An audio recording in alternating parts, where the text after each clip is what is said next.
నందమూరి కుటుంబంలో ఏదో జరుగుతోంది. వాళ్ల మధ్య కూడా సఖ్యత లేదనే సంకేతాలు వెలువడుతున్నాయి. ఫ్యామిలీ మెంబర్స్ మధ్య విభేదాలు బయటపడుతున్నాయి. బాలకృష్ణ జూనియర్ ఎన్టీఆర్ కు చెడిందా అనే అనుమానాలు తలెత్తుతున్నాయి. తాజాగా జరిగిన సంఘటనలు గమనిస్తే నిజమే అనిపిస్తోంది.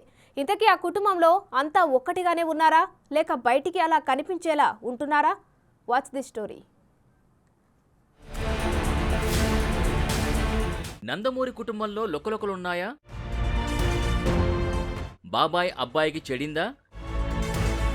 జూనియర్పై బాలయ్య బాబు కోపం పెంచుకున్నారా అనే డౌట్స్ వస్తున్నాయి. ఎందుకంటే చంద్రబాబు అరెస్టుపై ఇప్పటివరకు ఒక్క మాట కూడా జూనియర్ ఎన్టీఆర్ మాట్లాడలేదు. కనీసం సోషల్ మీడియా వేదికగానైనా ట్వీట్ చేసింది లేదు. అందుకే ఎన్టీఆర్ను బాలయ్య, నారా ఫ్యామిలీలు పక్కన పెడుతున్నాయనే అనుమానాలు తలెత్తుతున్నాయి. రీసెంట్గా జరుగుతున్న పరిణామాలను చూస్తే ఇదే అర్థమవుతుంది అనేది ఇటు పొలిటికల్, అటు సినీ వర్గాల్లో చక్కర్లు కొడుతోంది.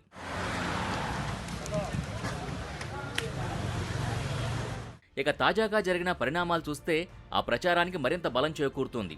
ఎన్టీఆర్ ఘాట్ వద్ద జూనియర్ ఎన్టీఆర్ ఫ్లెక్సీల్ని తీసేయాలని బాలకృష్ణ చెప్పే వీడియో సోషల్ మీడియాలో వైరల్ అవుతోంది. ఈ వీడియో చూసి జూనియర్ ఎన్టీఆర్ అభిమానులు బాలకృష్ణపై తీవ్ర ఆగ్రహం వ్యక్తం చేస్తున్నారు. వీటన్నింటినీ గమనిస్తే నందమూరి కుటుంబంలో అగ్గి పుట్టిందని, అది ఇవాళో రేపో కార్చిచ్చు అయినా ఆశ్చర్యపోనక్కర్లేదని తెలుస్తోంది.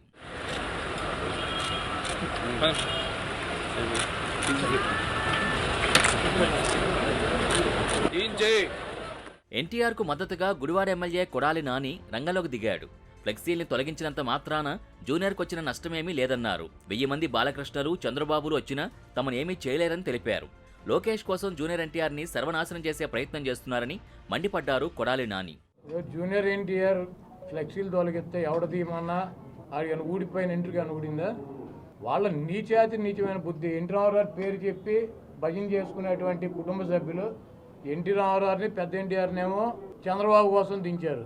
జూనియర్ ఎన్టీఆర్నేమో సిగ్గు లేకుండా బాలకృష్ణ మళ్ళీ అల్లుడి కోసం, ఈ లోకేష్ పప్పుగేడి కోసం సర్వనాశనం చేసేటువంటి కార్యక్రమం పెట్టుకున్నారు. ఇటువంటి బాలకృష్ణలో, ఇటువంటి చంద్రబాబు నాయుడు 1000 మంది వచ్చినా కూడా జూనియర్ ఎన్టీఆర్ ఊడిపోయినటువంటి ఇంటర్ కూడా పేర్లేదు. ఓవరాల్ గా తాజా ఎపిసోడ్తో ఏపీ పాలిటిక్స్ మరోసారి జూనియర్ ఎన్టీఆర్ చుట్టూ తిరుగుతున్నాయి. చంద్రబాబు అరెస్టు సమయంలోనూ సోషల్ మీడియాలో TDP fans versus NTR fans మధ్య వార్ జరిగింది. మావాడివే కానీ మాలో ఒకటివి కాదంటూ ఎన్టీఆర్పై టీడీపీ ఫ్యాన్స్ ట్రోలింగ్ చేశారు. అంతేకాదు, టీడీపీపై నమ్మకం లేని వ్యక్తి భవిష్యత్తులో పార్టీని ఎలా లీడ్ చేస్తారంటూ ప్రశ్నించారు. చంద్రబాబు అరెస్టుపై ఒక్క మాట కూడా మాట్లాడకపోవడం దారుణమని మండిపడ్డారు. అయితే అప్పుడే టీడీపీ ఫ్యాన్స్కు స్ట్రాంగ్ కౌంటర్ ఇచ్చారు జూనియర్ ఎన్టీఆర్ అభిమానులు. సినిమాల్లో బిజీగా ఉన్న ఆయన్ని రాజకీయాల్లోకి లాగద్దంటూ సోషల్ మీడియాలో పోస్టులు పెట్టారు.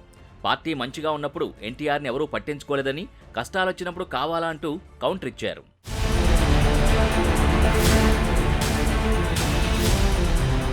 మరిప్పుడు బాలకృష్ణ కామెంట్స్పై జూనియర్ స్పందిస్తాడా అనేది తెలియాలి. చంద్రబాబు అరెస్టుపైనే నోరెత్తని జూనియర్ ఇప్పుడు దీన్ని పట్టించుకునే ఛాన్సే లేదని చెప్తున్నారు అతని ఫ్యాన్స్.